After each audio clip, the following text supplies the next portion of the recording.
Good evening to everyone, and welcome to the Bomb Draft and Pray podcast. I am your host, Pedro Barbosa. I'm joined by my good friend, Earl Goddard. Hello. Hello. How are you, mate? I'm fine. But yourself? Those vacations have been enough for you to be full of energy for the last part of the season? I don't know if they're ever enough, but yeah, no, good. Yeah, nice to get away. Yeah, nice to get away. And of course, you missed the Japanese Grand Prix, and we were joined by Jay Mooney. Yeah, last week. Did you watch the race at all? I didn't get a chance to. Where we were, didn't have it on, and young children made it impossible to get to it, sadly. But it seemed to be quite a eventful event. Indeed, very eventful event. Perhaps not the let's say world championship win for Max Verstappen that everyone wanted, but yeah, I sure did enjoy it a lot. But yeah, that's not what we're talking about today. So in today's episode, we will finally we will talk about the subject of the most current subject. We're talking about budgets, and we're talking a little bit of news. And because we had some technical difficulties yesterday and we had to postpone for today, we actually have the big announcement from Haas. But yeah, Yeah, that Rui actually in the Portuguese podcast said it was going to be Porsche buying Haas. So, but yeah, we'll find out later if it really is. So yeah, let's start on budgets. So just to give you a preview, what happened was there were some rumors that a few teams were not complying with we're talking about 2021 budget, with the 2021 budget cap last season, and there were many rumors of who it was, and there were some insinuations about loads of stuff. There were even some like Red Bull basically started saying that they were going to sue everyone if they said their name along with budget caps. But yeah, the announcement from the FIA was delayed. We got an announcement in the day after the Japanese Grand Prix, but they didn't really say all that much, or at least anything that we didn't know from the rumors. no, right. Yeah. So yeah, basically they said that Red Bull have passed the budget cap with a minimal range, which is 5%, $7 million. That's a lot of minimal percent. Yeah, that's a lot of cups of tea. Yeah, how many ham sandwiches do you think that is? Yeah, I don't know, but I might want a job there as in the cooking kitchens if they're paying that kind of money. Yeah, for those that don't get the joke, was that actually Helmut Marko sort of implied that it was catering problems that made them overspend. Staffing issues. Yeah, but the most recent rumor, one, it says that they might have only done it by like $1 or $2 million, so the volume is supposed to be lower than we originally thought. We originally thought that it was going to be 5 million, and that it was basically because of Mr. Adrian Newey. Have you heard about that? No, I haven't heard that one. So I'll give you a primer then. So basically, in the budget cap, we have the 3 highest earning staff from the racing team are excluded from the budget cap, and Red Bull have put Adrian Newey in that part, and I mean he must be earning a lot of money. To be honest, I would pay him more money than I would pay Max, probably. I'd say they probably are paying him something in that range, aren't they? Probably.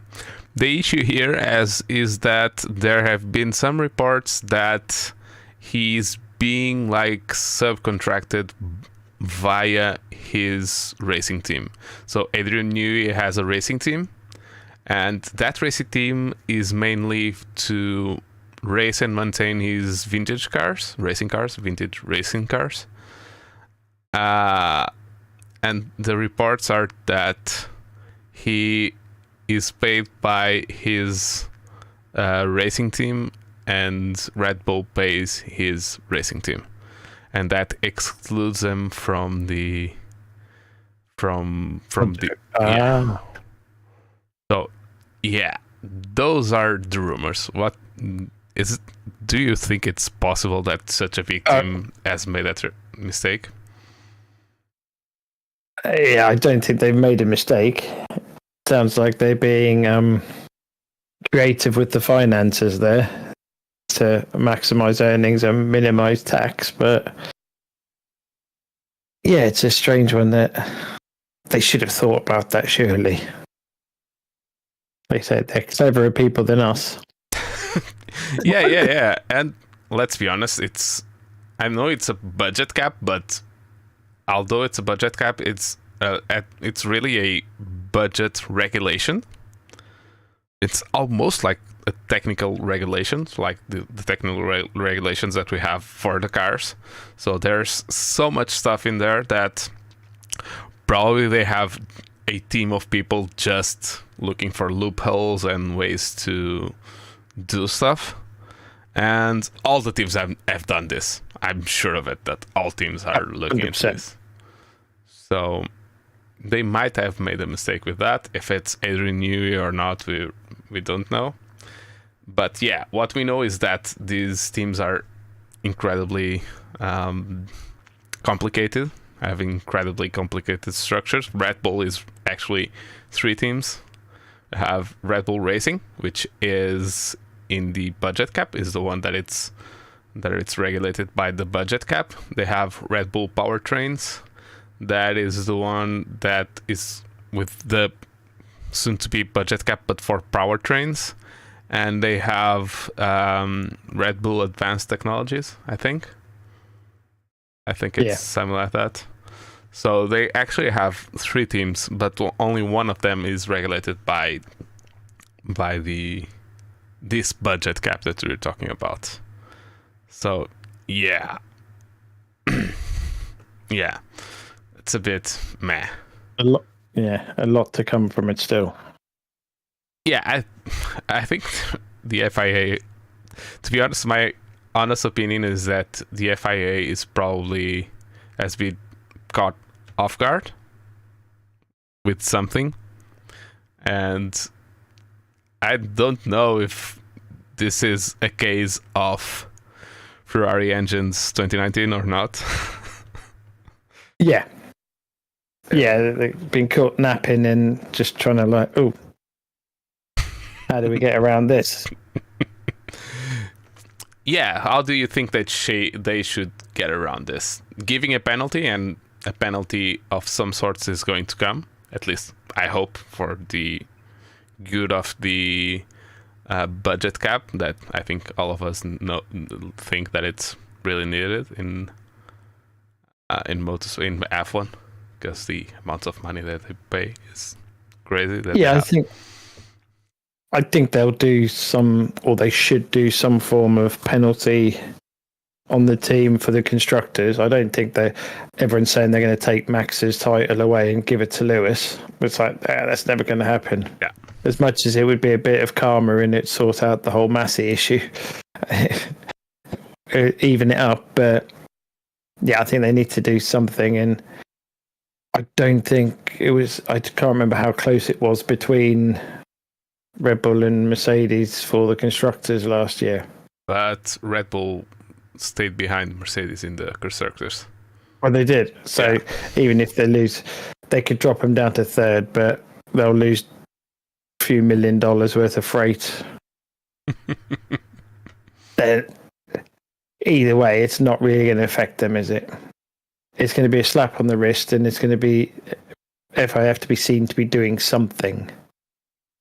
They can't kind of go, oh well, okay, we'll rewrite the rules. Because there's just far too much of that going on at the minute, isn't there? Yeah, kind of. Yeah. So yeah, my opinion on this is actually they should, even if it's a minor, I think they should have their budget for 2023 lowered by the amount that they overspent, and probably some CFD and wind tunnel penalties. I think it would be the best way to send a message through everyone that they can't really do that. Well, yeah, exactly. If they say, well, you overspend by a few million and you're only going to get penalised a couple of million, Toto's going to be writing checks left, right and centre. And they'll all do it, and they'll all break it by 5% and go, well, they'll write that 2 million off and go, there's our fees, there's the penalties paid, get it, because the performance gain will be huge of that kind of money.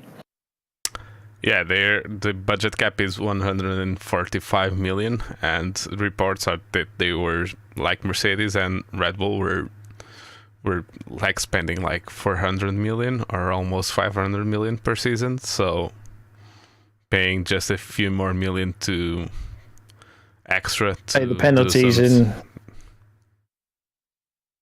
yeah, exactly. So they need, like you say, they need to really stamp on it to say, if you do it, you will get a sizable effective penalty as opposed to a financial penalty, because as we've just said, financial penalties don't count for them. Not the big four anyway. Big four? Why are you putting into four? Well, I'm saying like the likes of McLaren, they can find an extra 2 million just to throw off fares. Can they? Even Stroll. Yeah, of course they can. I don't know. They've got a cheap driver in Piastri now, and they're not paying. They're not paying Ricciardo's fees, so no, but they already paid next year's wages to Ricciardo, and some people are saying it's like $20 million per year. Good lad. Yeah, so yeah, he's not racing next year, but he's earning a lot of money. That's the thing that really got me, that he's probably not racing next year, because the contract is that oh no, just forget what I was going to say. I was going to say something stupid, so I'm not going to say it. So if he was driving for any team, but it also works. So if they could pay Ricciardo like $1 million, and he would receive the 20 million anyway, because that $1 million would go to McLaren, and they would get a $20 million let's say $20 million driver for 1 million. But hopefully at the end of this weekend he'll have figured out that he should go to America and drive IndyCar, and we'll have an announcement next week. Yeah, probably. Yeah, I think talked about this, but he should. Yeah, I know, but he's clinging too much to F1. I think so as well. The only option that he has, and there was actually a interesting interview by Gunther Steiner. He actually said, yeah, we like him very much. We would basically offer him the seat, but I'm not going to go after him, begging for him to drive with us. He has my phone number. If he calls me, he has to drive. Basically, that's what he said. But then he doesn't want a Haas. He wants a he wants a title-winning car, a race-winning car, and he'll get one of those in IndyCar, but he won't get one of them in F1. Or he can sit in Lewis's car and pretend for a year, and then get sacked off to IndyCar. Yeah, it seems like that. Actually, if let's be honest, he can go into IndyCar whenever he wants. I think IndyCar would, almost any team in IndyCar would give him a car like in 2-3 years. So he might just do a sabbatical and then go to IndyCar. To be fair, I think they would find a team to run an extra car to put him in, and teams would find an extra car to put him in. Because if you look at the Romains there, and he's doing good.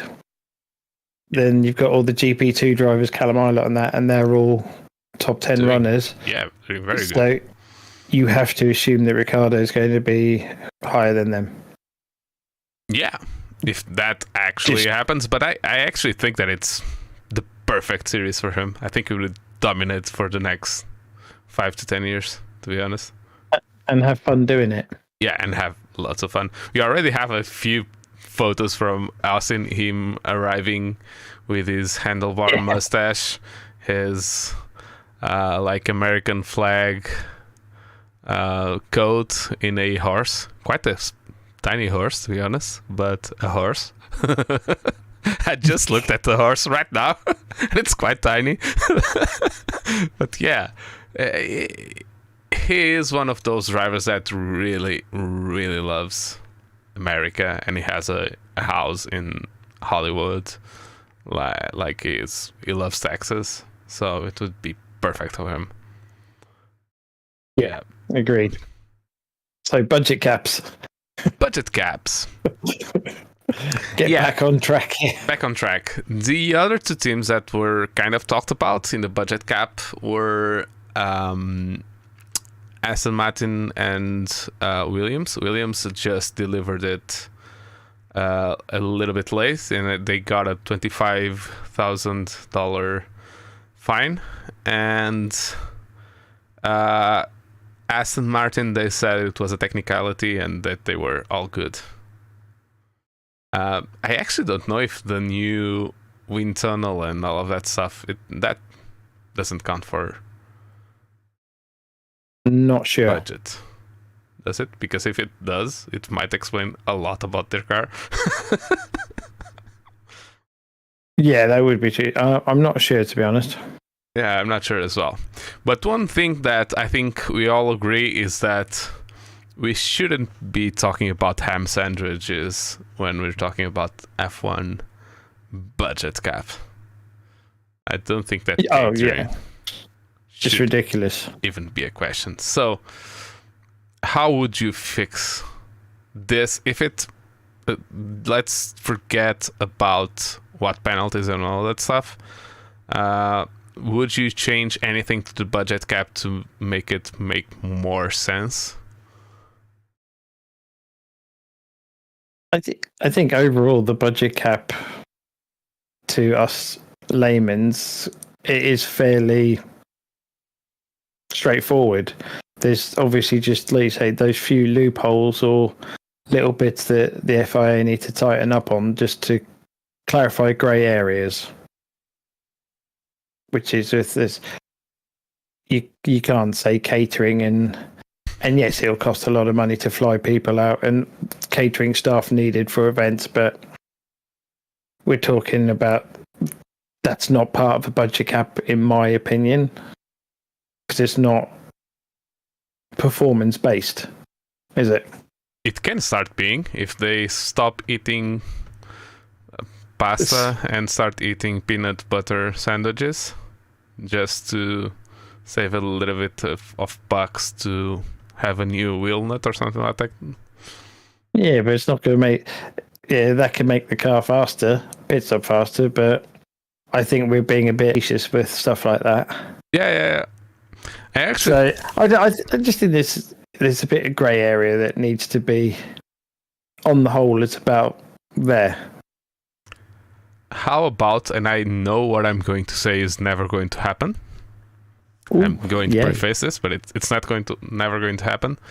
But why not putting the budget cap higher and let's say 250, and it's everything about the racing, so there's no gray areas. Everything about the race team has to be under 250, everything that they do. But yeah, but in a time of financial instability and everything, and the whole point of the cost cap, then to increase it by 100 million. But they are already spending it, because the three highest members of staff don't count for the budget cap. Both drivers don't count. There's a lot of stuff that doesn't count, and that would make it more straightforward, let's say.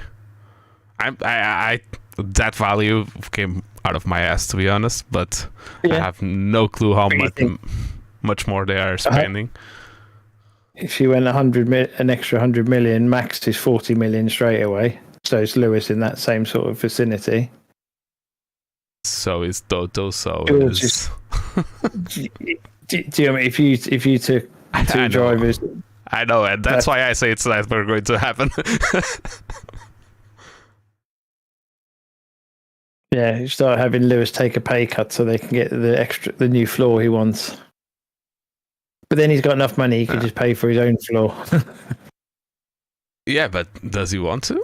No, of course not. Nobody wants to spend more money. No, you don't get rich by spending it. Yeah, definitely.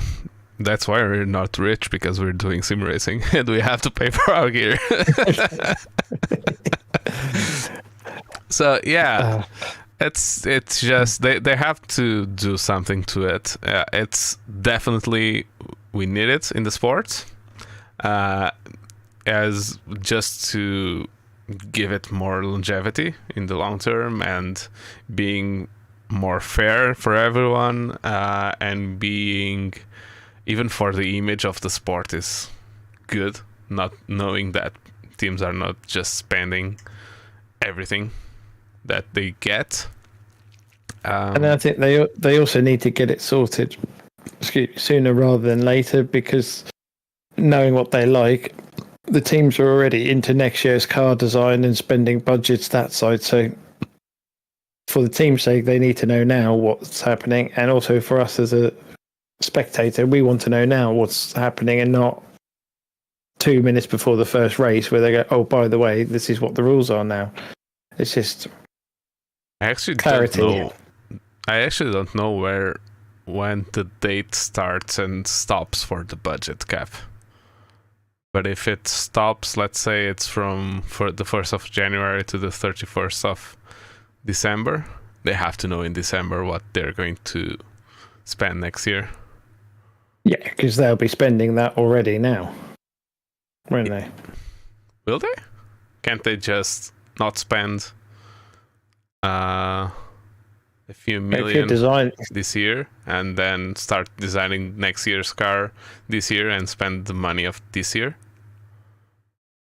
I think they should be allowed, because that would require like a management of money that could actually make sense. There's grey areas again, isn't it? Yeah, and those are the ones that we really need to be taken care of, just so that we know what's happening. Not knowing what Ferrari did to their engine, and this is allegedly and all that stuff, please don't sue us, but yeah, I think it's public knowledge that something happened there. They had a higher rate fuel pumps. Allegedly. You say allegedly? Yeah. I say allegedly. Yeah. And that's the thing. And it was an obvious one that as soon as they were caught using the alleged fuel pumps and returned to the correct flow rate pumps, all their horsepower was gone. Yeah. Boom. The problem is that the FIA couldn't really prove it. they knew that they were doing something, that they had an idea of how they were doing it, but I don't think that they could legally prove it. So they just went to Ferrari and said, let's just save the hassle. And yeah, even the word on the street is that they even did some sort of agreement that Ferrari would help police that thing that they did. So I actually don't know how would they do that, because they would never receive an engine from Mercedes to check out if they were doing that. So yeah, exactly. I actually don't know what that means, but even if it is just to know what to look for and where to look for it, I think it would be something like that. So yeah, but it's kind of funny to talk about this 4 years later, or 3 or 4 years later, and still being a topic. I think every month I hear that on some podcast or something like that. Even in the F1's official podcast, sometimes they talk about it. So yeah, it's fun to have that, but it's not fun not knowing what's going on. That part is not fun at all. So we really need to get a grip on what's happening with the budget cap, and we need to know. And I sincerely hope that the FIA gives us some clarity on what's happening, because we're not in 95 anymore that Bernie could just sweep it under the rug and say it's dealt with, and we're not going to talk about it. Yeah, we need to know what the penalties are. We need to know. We want. They say modern day and age, we should know, and they should be upfront, keeping clear. Yeah, and holding Red Bull accountable, and holding all the teams. Let's be honest, they all do it in some way or another, whether it be budget caps or something else. Yeah, they're doing it everywhere, every time. All the teams, even the small teams. Don't think that the small teams are not trying to do some stuff to get to the front. Everyone wants to be faster. Even if you're in front, you want to be faster. You want to be more in front. And has talked by everyone about the Haas car. That wasn't all that good, but they were talking about the floor and some materials that they use on the floor. And I know that they talked about it because it was more obvious on the Haas, and they thought it was on the Ferrari and on the Red Bull as well.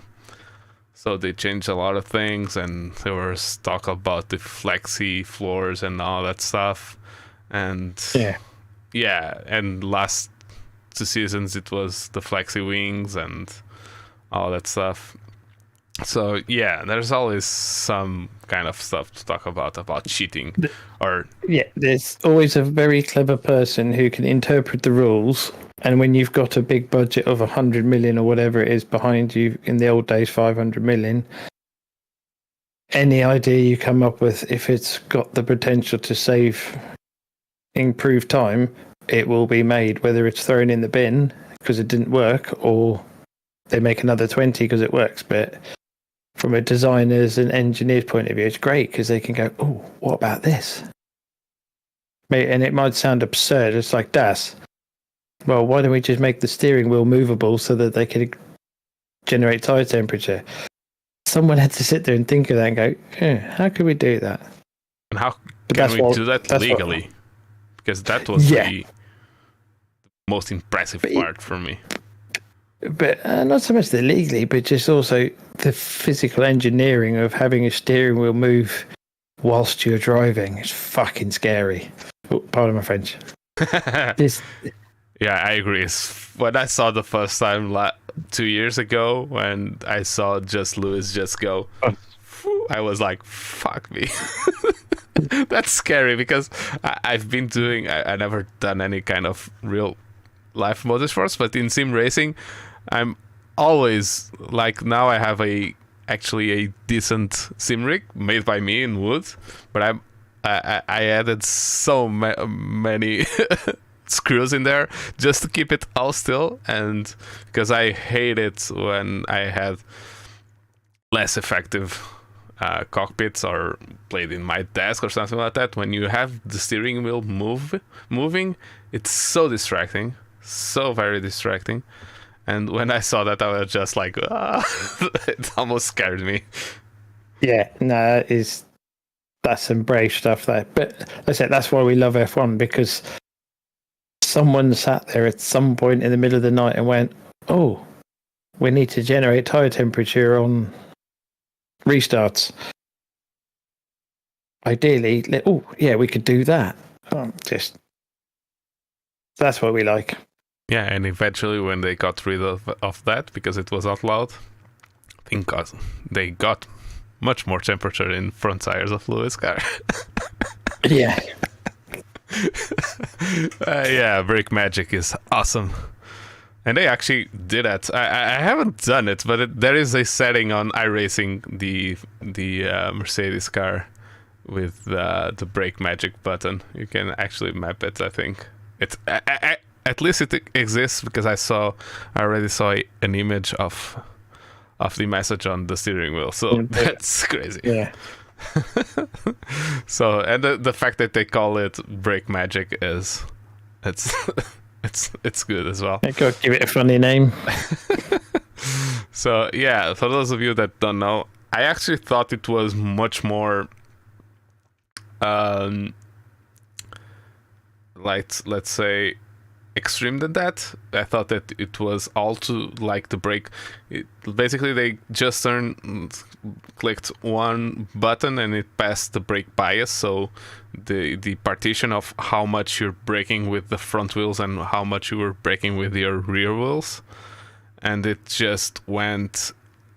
I thought it was all the way forward, but apparently it wasn't. It was just a little bit more, like 10% more to the front or something like that, but it actually changes a lot in those cars.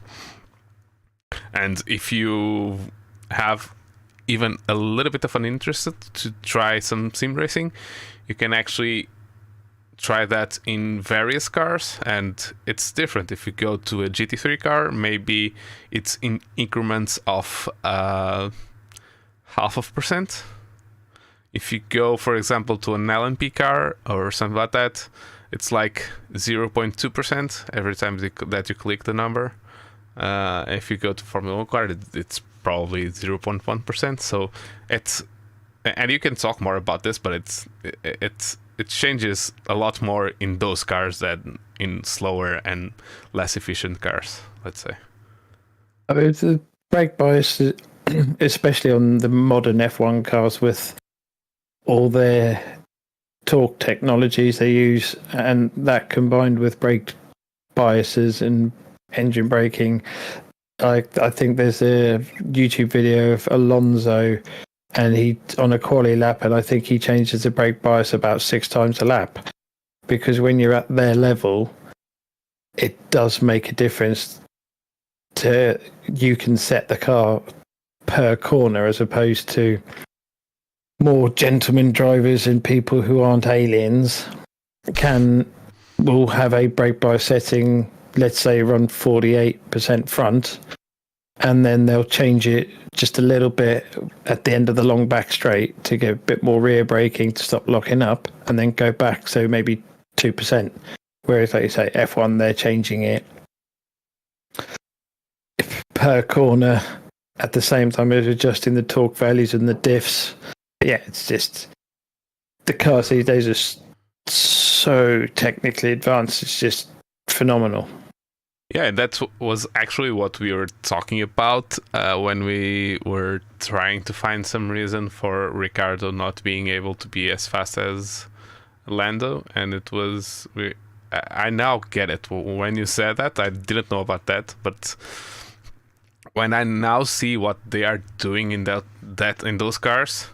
They are doing this while racing other cars.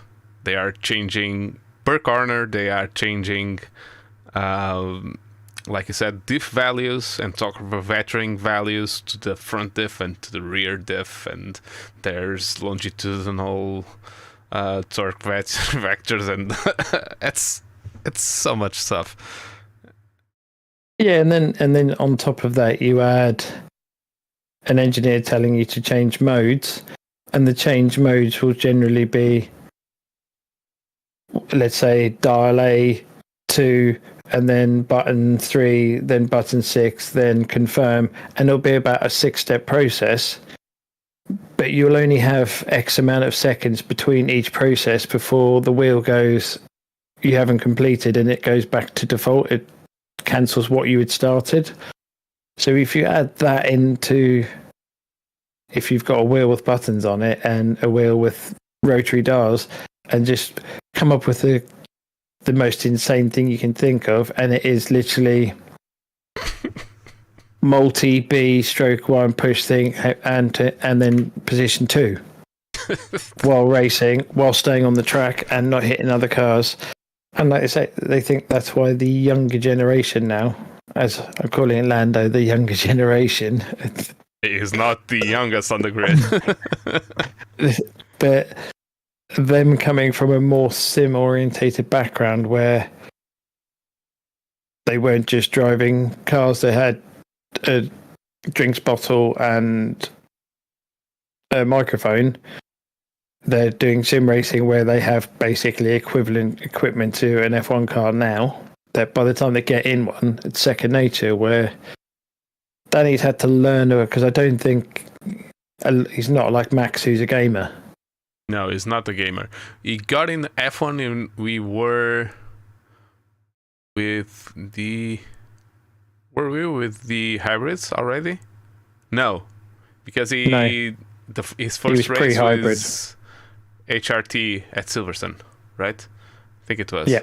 HRT at Silverstone. So, yeah, but they must have had already some kind of toys, but it was a back of the grid team. I actually heard about a story about that team and what it could have been, because that team was basically Haas from the start. So the same model, but the Campos, I don't know his first name, the Spanish guy Campos, that has the Formula 2 teams or Formula 3 teams, or had. I don't know if he still has them. I think he has. Yeah.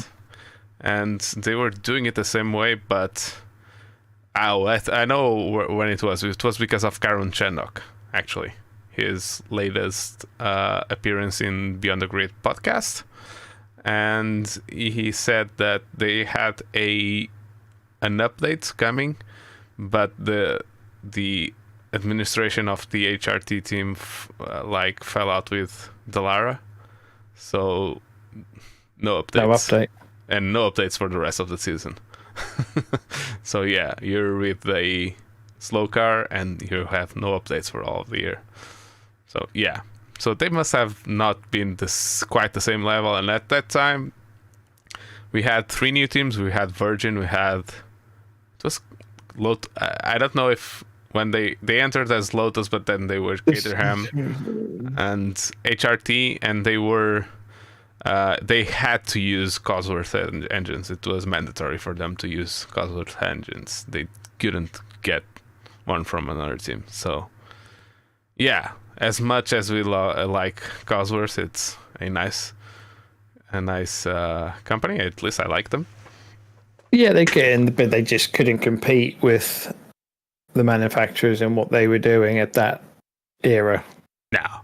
They are not going to spend the money to compete engine and wise with the top teams when they receive almost no money from the teams, because they are back off the grid teams. Actually, I think the engines were free. I think the FIA, Formula 1, it was Max Mosley, I think, that got the deal. He would have paid for it, yeah. I think he got FIA 200 million for the teams or something like that, for all teams to have their engines and all that stuff. So yeah. So it must not be... Yeah, and that's actually why we say that it would be better in Indy, because he's actually kind of a old school racer. He's not like I don't know. I feel that Alonso is much older than him, but he was able to adapt very well. Much the same as Lewis, if you think. Lewis, yeah. Alonso and Lewis, and then Kimi to a degree And of Vettel. the older generation. And Yeah, Vettel as Seb. well. Seb. We You know, cannot they were forget that. competitive. Yeah. I still think that Seb's 2017 and 2018 seasons were among his best driving. I know he made some mistakes, but with Ferrari and where they were at that time and the chaos of a structure that they had, and the fact that he was contracted by Ferrari and the structure changed almost immediately, so the people that basically told him to go there were fired in the first times that he was there. I think it was a big achievement. I think he was in a knife edge, and I now that I know some of those stories of how it was in Ferrari in that time, I understand his reaction when he crashed in Germany in Hockenheim, and his championship was over from there. He never recovered from that one. And the pressure of driving for Ferrari, Michael was his hero and all that stuff, and the problems that he was having. Yeah, I think it's remarkable. Let's say it. Let's celebrate a little bit more. Sebastian, I don't think he's celebrated enough as a driver. As a person now, he's very well celebrated, but as a driver, I think he should be celebrated a little bit more. Well, I suppose the problem is his titles came quite a while ago now when you think to the domination we've had from Mercedes in the meantime, and then now going back to Red Bull. People have forgotten. Very short memories in motorsport. Yeah, I know, but you could actually... On that note, I saw a funny thing on one of the social medias the other day where Ferrari had said, "Who's your favourite Ferrari driver?" And probably 90% of them, and this is of all time, and 90% of them were Charles. And someone put up a picture and he said, "No, it has to be," and it was Gilles Villeneuve. And someone went, "Who's this?" and it's like the man who was born to drive a Ferrari and just encompassed everything that is Ferrari. He was a Ferrari driver created by God, sort of Ferrari. But in the modern generation, people are like, who? Yeah. They wouldn't even know. Like, you go, Niki Lauda. Someone thought the Niki Lauda film was fictional, made up.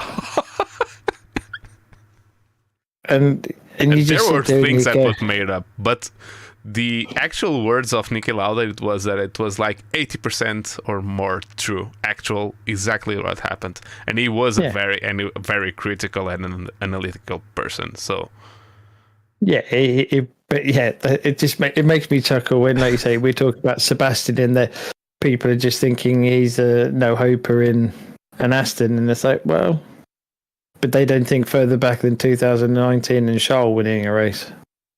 Yeah, they don't think about 2008. Well, obviously, and they're obviously like Schumacher, and they go. Actually, if you think about his win at Monza with the Toro Rosso, I know that Pierre won the race, but it was an eventful race. He dominated that weekend. Oh, he's phenomenal. It was just I have to watch it again.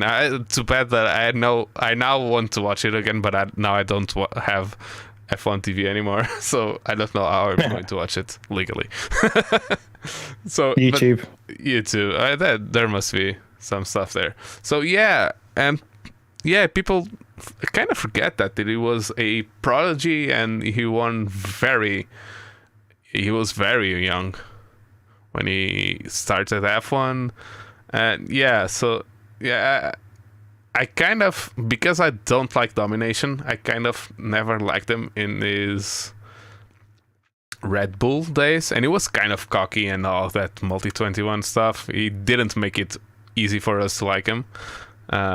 apart Then from you his think- demeanor, yeah, he was quite funny in interviews, and his presence in Top Gear and the Letterman show and all that stuff. They were quite funny interviews and all that stuff, but that's with hindsight now. It's the same as people didn't like Michael when he was dominating with Ferrari. And they say it gets boring, but you look back through the years and there's always been that period of Williams had an era, McLaren then had an era, then the next team comes up and then the team changes name and then Renault win for a bit and then Benetton or vice versa. And there's always been these cycles. I just think this last little period we've had after Red Bull, when it went to Mercedes started their 8-year run, and I think it was just, we've not seen anything like that since Ferrari in the modern era to be Even so... Ferrari was not that long. It was 2001, 2, 3, and 4. Yeah. So you think it's what Mercedes have done is fantastic. You know, you got to take your hat off to them because grinding that out for 8 years. But I think, again, people aren't looking back further than that. They just see that and go, oh, yeah, Red Bull are winning. It's great. But I mean, ideally, we could have a different team win it every year. Would be nice, but... Yeah, it's not going to happen. It's going to be the same format. Red Bull are going to have a period now until either the rules change or one of the other teams finds something. I tell you what, I think it's the first time ever, but I kind of hope that Ferrari gets something next year. I think I know that Binotto has many haters out there, but I feel that he's doing a very good job. Let's be honest. He picked up a team filled with controversy and not being able to really fight to now being the only ones that... They have a very fast car. They did some mistakes with the car. We don't know what they are, but they kind of did some mistakes with the car, but they have a nice concept.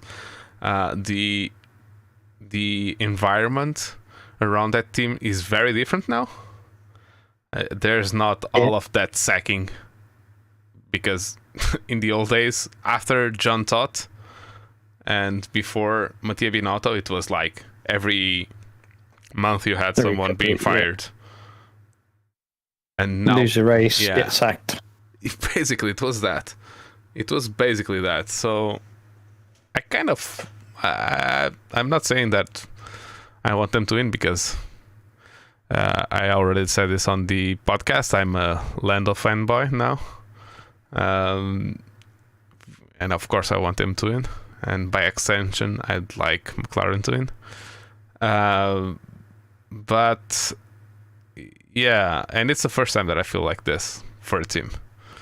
The only thing that comes close, and I think I said this on the podcast, it was when Jensen won his championship. I kind of liked it. I always had a bit of a soft spot for Jensen.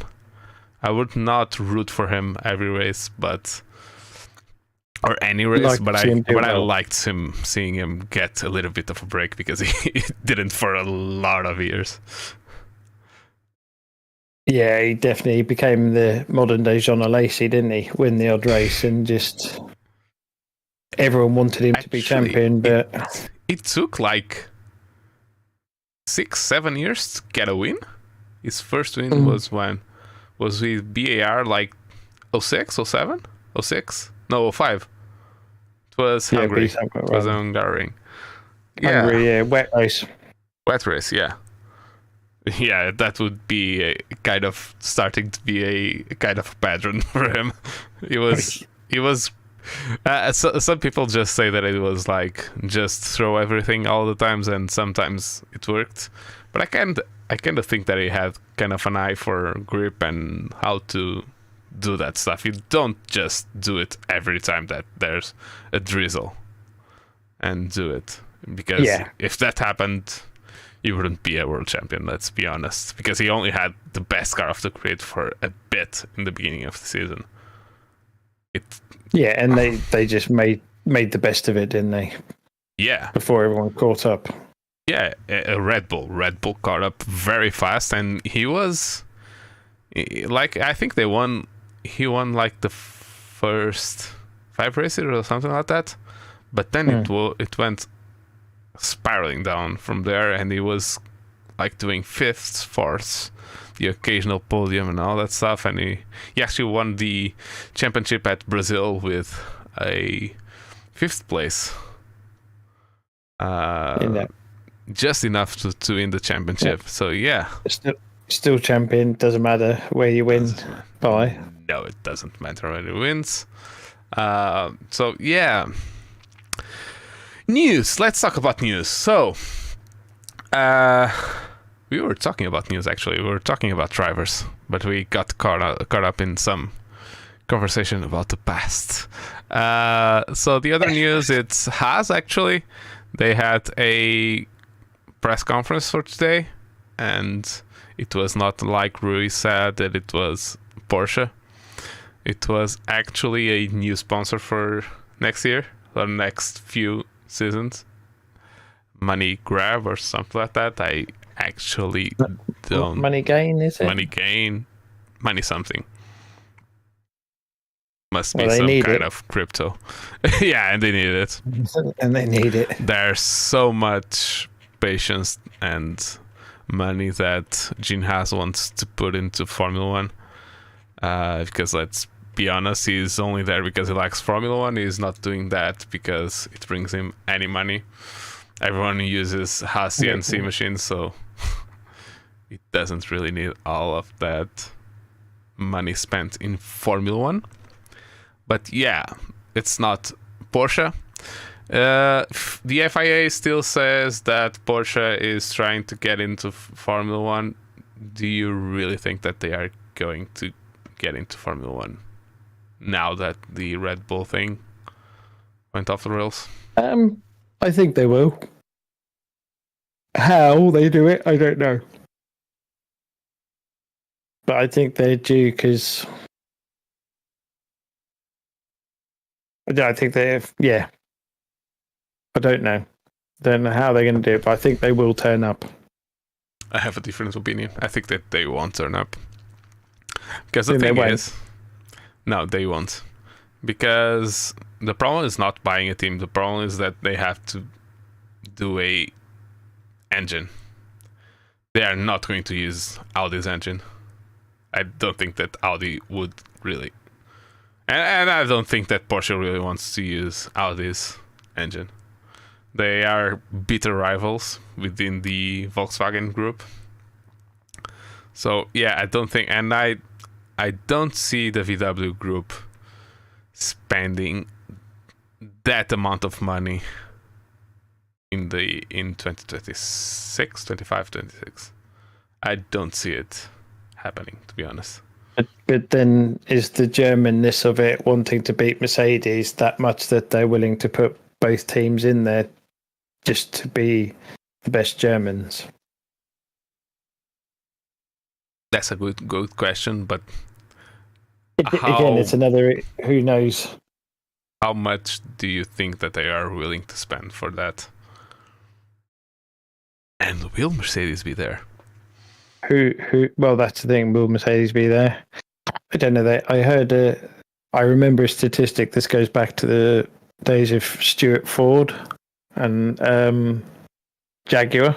Sorry, Jaguar before it became Red Bull. Ford, yeah, and basically Ford Group. And it was, I think, £500 from every car they sold was the equivalent for their budget to run. That's not, that's lots of money coming in. So when you think, if you're doing the same thing with Audi and the VW group, there's a lot of Polos driving around. Actually, right now I don't know how many Polos I see on the street. I see more, it's called the Porsche electric thing. That monstrosity, that it's so big that it's crazy. I'm not sure that one. Panamera, something like that. It's kind of looks like a Panamera, something like that. I don't know if it's called a Panamera or not. I'm not a Porsche fan. Rui, if you are watching, just say. But even still, there's enough. The money's there. That's not an issue. It's just sillier things have been done over Pride, but that's the only reason I can see them putting both in, really. Yeah. But like I say, if Mercedes suddenly announced that they've had enough, or they're changing, moving out, and not being a manufacturer, it might change. Yeah, they'll keep being a power unit provider. I could almost bet money on that. Oh yeah, they're not silly, but it's whether they're gonna still run a works team. Actually, they don't lose that much. I think that the team right now, I think Mercedes already said to Toto a few years ago, we're not spending one more penny on the team, so you have to find the money. And they sold a big chunk of the team, so only 1/3 of the team is owned by Mercedes. The other two halves are, the other 2/3 are Toto and Ineos. I don't know how to pronounce. So, Ineos guy that owns that. Yeah, so I actually don't know what they have to lose. Apart if the team starts losing or being way off the pace, yeah, then I kind of see it. I think Toto will leave, and I think Toto's going to go be FIA man. I think he's going to take over the FIA. Didn't they put a clause in there so that he can't do that? Don't you? I'm sure it will be a gardening leave for so many years, but yeah, it's good that when that happens, Lewis is not there. he's either Lewis will leave and Mercedes will sort of all disappear off to their relative corners of the racing world.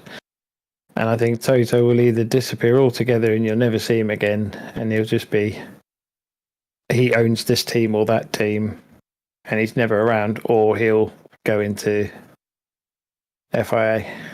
Yeah, I see something like that happening. Not that Christian wants that, but yeah, I see Toto leaving. I don't see Christian leaving, for example. Christian is truly a motorsports guy. I know Toto did a bit of driving and all that stuff, but yeah, he likes other ventures, financial ventures. He's very much a financial guy. So yeah, let's be honest, Christian's milking the Red Bull cash cow, and he's going to stay there until they kick him out, because he was one of the ones that him and Dr. Marco were the ones that got your man to start spending his money. And unless they make a big F up, they're not going to get sacked. So it's just a case of taking the money until they say he won't leave. He'll either end up buying the team or doing like a Brawn and taking over when Red Bull man decides he's had enough. And that might happen quite soon. And let's be honest, by recent rumours, he's not in the best of health. So, yeah. And I'm sure there's obviously a big board behind it, but how much is the board being stopped from pulling their F1 money because he's still there? Yeah, there were already some rumours. I think actually what happened with Porsche thought that they were buying into the team, and Helmut and Christian, these are the rumors that Helmut and Christian didn't want that because they wanted to keep control of the team, so they found a way to convince. I think that's very key phrase in there. Found a way to convince. Found a way, yeah. There's definitely two puppeteers in that team. Yeah, and actually with Honda coming back now. And the biggest puppeteer is the one-eyed doctor. The one-eyed doctor.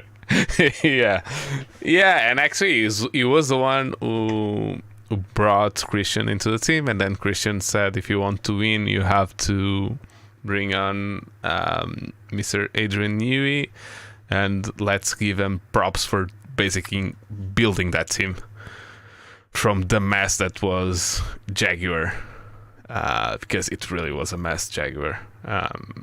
I've heard some stories Gary Anderson. He was a technical man there, and yeah, it was crazy.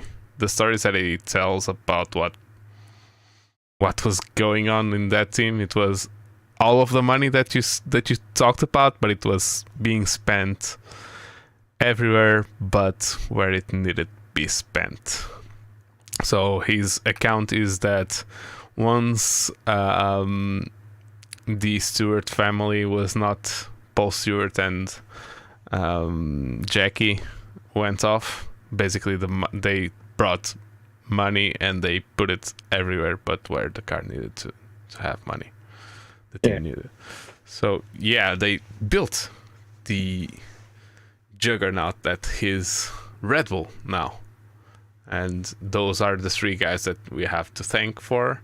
And basically Helmut Marko is the guy that we have to thank for Seb and Max as well, and Ricardo and all that stuff, because he kind of runs the young driver program.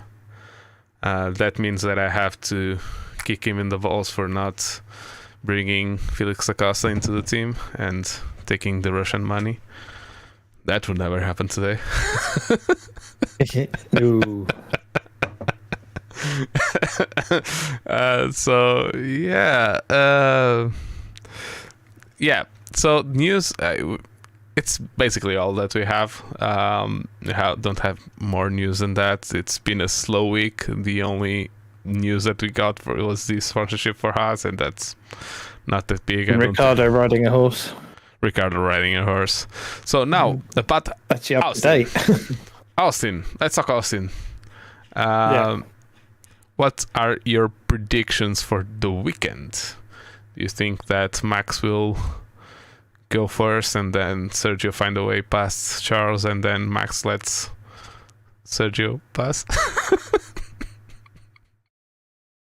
I think, current form, you've got to say the Red Bulls are going to be there, and Max won there last year, so he's got form around the place. Will he play the team game? It's a tough one because he's won it. It doesn't matter now, but obviously he'll be on win bonus contracts and all that sort of thing.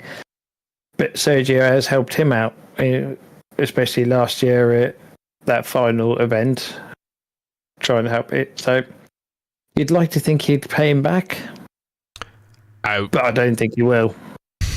I think he would do it next week. Mexico. We have a doubleheader. Yeah, I think he's more likely to, and also Checo's fast there anyway. I think he's more likely to say, there you go, I've won my thing. Game over. And let's be honest, a Mexican winning at Mexico would be mayhem. Yeah, and for Red Bull, for everything, it's a pardon the pun, it's a win-win that.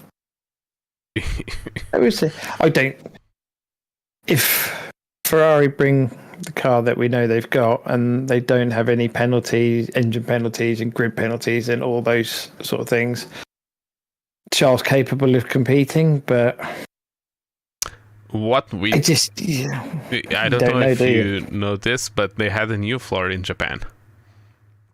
And of course Japan Ferrari. was Ferrari. So, and Japan was a completely it was a weird weekend, so it might be that the new floor works and they have a competitive car. It also is important to realize that Max has 12 wins this year, and the most wins that a driver had in a year, it's Vettel, 13. So he might want to clinch that. Equal it or surpass it, because there's 4 races to go, or 5.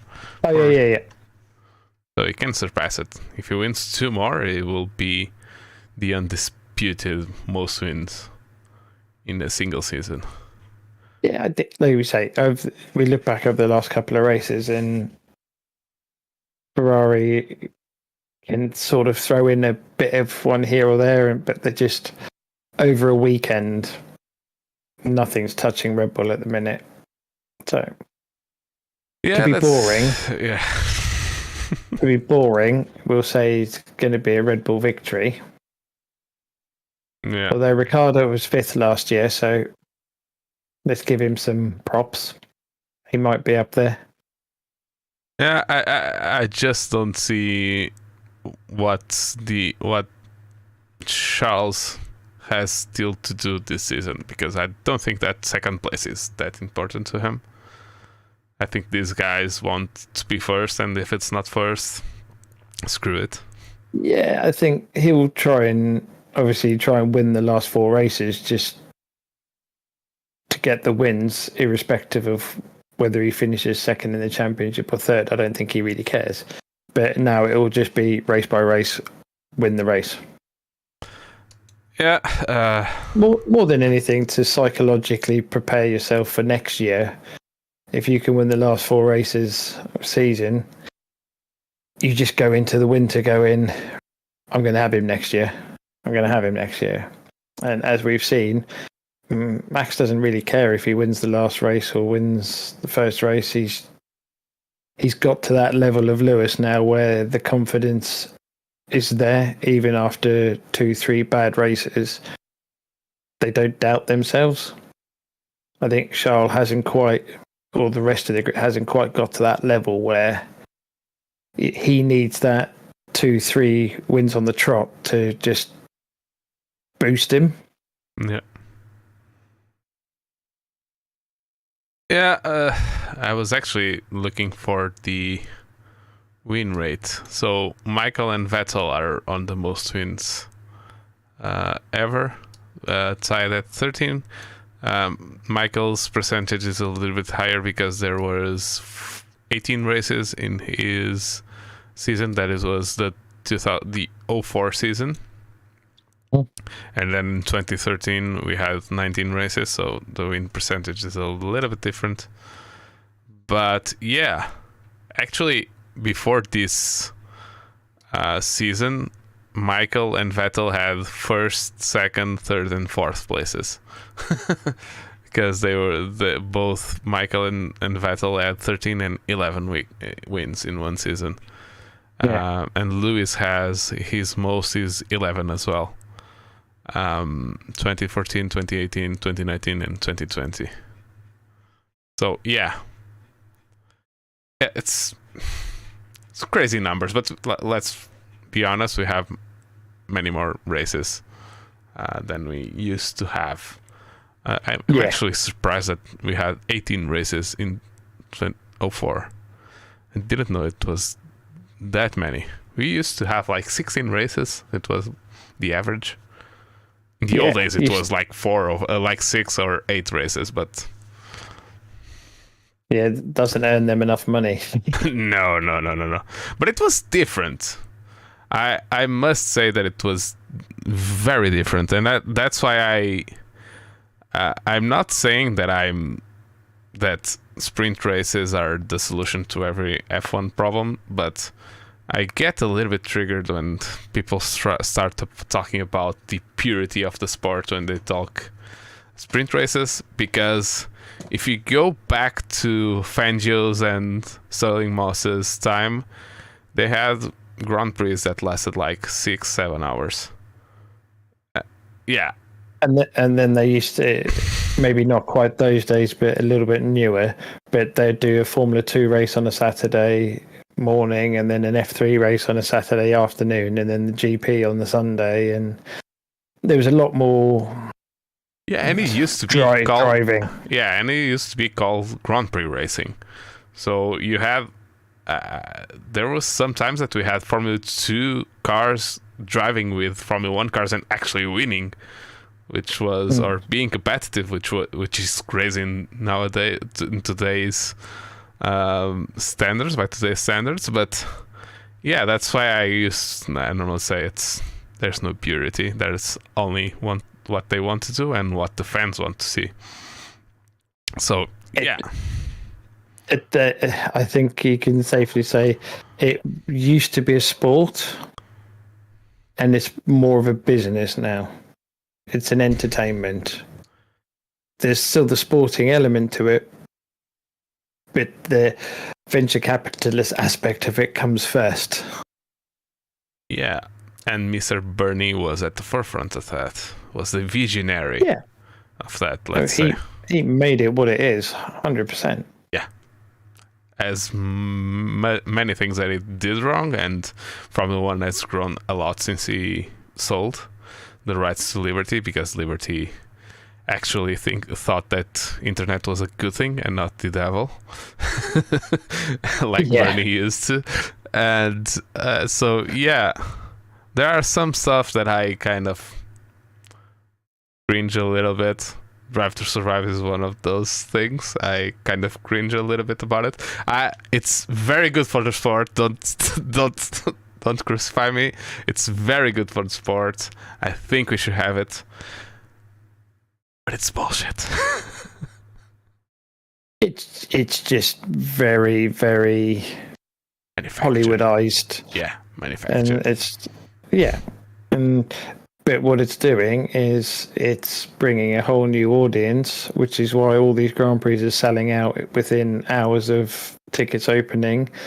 And at the end of the day, Liberty, and let's be honest, the Americans know how to run sport. If you look what they do between NASCAR, baseball, American football, NHL, hockey league, they know how to put on an event and maximize the event, and the sport really does become secondary to the fan experience of the sport. Yeah. And that's where F1, that's what Liberty has done for F1. And Drive to Survive is I wouldn't say necessary evil, but it's an evil that's bringing in. We need it. Yeah. We kind of need it because the sport needs to grow to be sustainable, basically. And it's a different thing. I remember having a conversation back in 2019 where you got Lando and Charles, and them, I think it was during lockdown, and they're on Twitch and streaming and just talking crap and going, these are current Formula One drivers. Do you remember back in the Schumacher, Senna, Prost, Mansell days? They were so elusive. You didn't know anything about the drivers. Yeah, and that's actually one of the things is I appreciate more Michael now. I never liked him, but I appreciate more Michael now because I know some stuff about his personal life and how he was personally, and not just a racing driver. Because he was kind of an asshole as a racing driver. And I think I'm being kind. And you have to be to win and dominate like he did. You have to be a dick. Yeah, they all are. You look at, has there been a world champion that has been nice in every aspect of his career? They've all been ruthless. Even we're talking about it, but even a guy like Norris, he's very personable. He doesn't stream as much right now, but he used to stream a lot and all that stuff. But when he's in the car or when he's in a racing environment with a team and all that stuff, he's quite ruthless. Some of the comments that he does about like Daniel, and he doesn't hide that he kind of likes Daniel, but I get it. He's being truthful about that stuff, that he's not like, he doesn't pity Ricardo for not being as fast as him. He wants to be faster than Ricardo, and the faster that the more gap that he has towards Ricardo is better for him, and he wants it. So yeah, that's the thing. And at the end of the day, they all have to be even more honest than they were in the old days, on the basis of internet, social media. Now it's all out there anyway, so you need to be putting it out yourself to make sure that someone else isn't fake newsing you. Yeah. But I just still love the fact that you've got a current works Ferrari Formula One driver sat in a banana suit on his sim. I love that part. It's just, you think to Michael and back in those days, and the only pictures you ever saw of him were walking into the circuit or walking out of it or skiing. Or an occasional a photograph of him with his chest all out, with a fridge in the ground in the Toyota garage, drunk as a. That's the thing. Whereas now it's, I think that aspect of the sport I like. Yeah. And Drive to Survive, if they could just take a bit of the WWF wrestling aspect of it away, and Totally. because so many times you watch it and you go, okay, they've just shown that clip 3 times of the start of the wrong race that they're talking about, but it's drama, so. Yeah, the thing that I like more about Drive to Survive is Gunther Steiner cursing. Gunther's awesome. That's Gunther is amazing. I don't want a Formula One without Gunther right now. And the moment that got me completely off Drive to Survive for a moment was when in 2019 or 2018 they started a storyline supposedly about the rivalry between, or the supposed bitter rivalry between Lando and Carlos. Yeah. It was just crazy because they are actually very, very good friends. Those are the 2 drivers that I think can separate friendship from what happens on track. And they didn't really have nothing on track. No, they were very fast. They were close. They were very competitive against each other within pace. And like you said, I think they were genuine friends.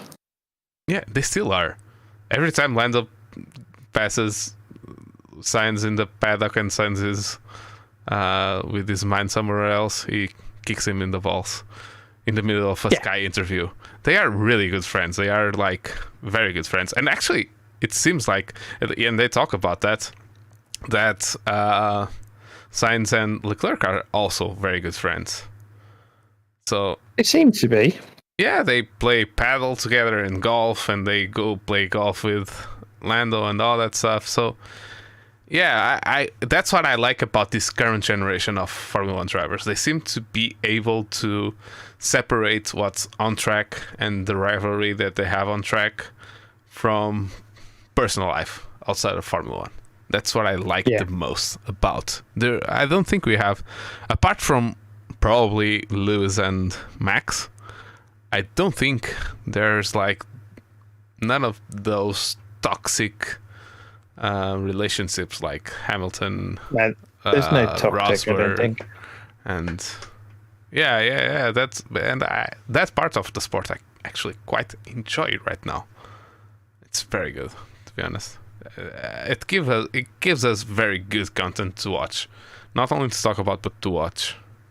It's very, very nice. On track, off track. Yeah, on track, off track, banana suits, everything. I welcome it all. Banana suits and girlfriends being locked outside the apartment and having to do a subscribe to Twitch to tell them to open the door. And we actually now get to see like what it's like a day in the life of Lando Norris. They did a thing where one of his team, because he has a team now, that because his streaming and like media life was getting a little bit too much, he created a social media team called Quadrant, and they have a video on YouTube that one of them, I think it was Super GT. Some of our viewers, if they are into sim racing, might know him. He actually is driving some radicals now in real life and doing some karting. He's a sim racer, mainly Gran Turismo. And he did one day in the life of Lando Norris, doing the same exercise and eating the same as Lando. It's crazy, man. These guys, their lives are so scheduled, everything. I'm surprised that they don't make them go to the bathroom at a specific time. They probably do. They probably engineered into when they eat. No, they actually have to eat at a certain time, and they have to eat a certain amount of food. They have all of their. He has all of his meals prepared and brought to him at the time that he has to eat them. Even if he doesn't feel like eating them, he has to eat them. But optimal. Yeah, it's optimal. But then we heard about Michael being testing his blood back in the day before getting in the car to see if his sugar levels were all fine and all that stuff, just to have peak performance. So that's been happening for quite some time right now. So yeah, so your predictions is that George Russell is going to win the race, right? George Russell, yeah, why not? After the front lot take themselves out. Latifi for the win. How's that? No, we don't think. Historically, Mercedes and Hamilton are good there, but with the bumps, and it's a bumpy track, I don't think that the Mercedes is going to work very well. They have an update, but let's face it, I don't think it's going to happen. It's going to be. I think the more interesting race will be in the midfield, whether it's if Alpine have sorted out their engine issues they had at the last round, or the one before, Suzuka. Yeah. And I think that's going to be the main race. It'll be Alpine, McLaren. Yeah, so your top three, your podium for Sunday? Sunday, Max, Sergio, George. Going completely different. I'm going Leclerc, Max, and Sergio. Okay. Let's see. I do think that Ferrari is going to be at least a little bit competitive. If it's enough for a win, I don't know. The last time that we had, or I think it was the only time that we had a Ferrari winning it here, it was Kimi in his last win of his Formula 1 career in 2017, if I'm not mistaken. Yeah. It's actually a mega race by Kimi. A leave me alone, I know what I'm doing moment. So, yeah, those are my predictions. So, thank you guys for watching. It was very good to be here with you, and we actually, with no information at all and nothing to talk about, we did almost 1 hour and a half, almost 90 minutes. So that was good. If you guys like our way of just talking about Formula 1, we're probably going to do that in the off season, talking about some classic stuff. We are going to try and keep continuing with the podcast. So if you like this kind of content, just tell us. And you can contact us at Bump Draft and Pray in every social media app. bdappodcast@gmail.com for our email. We are at every podcast app that it's worth using. Please like and subscribe here on YouTube. It helps a lot. We want our own URL, so we need 100 subscriptions for that, and it helps a lot the channel to get a little bit more viewership. Please rate us on your podcast app of choice. If it's 5 stars, even better. A little bit of begging. I've been your host, Pedro Barbosa, and my handle I have to switch this for my handle on Facebook because I'm never on Twitter. Pedro Barbosa SR for my Twitter. I've been joined by Earl Goddard and you can find me at Earl Goddard on Twitter. So for my part, thank you and see you next time. Cheers, guys.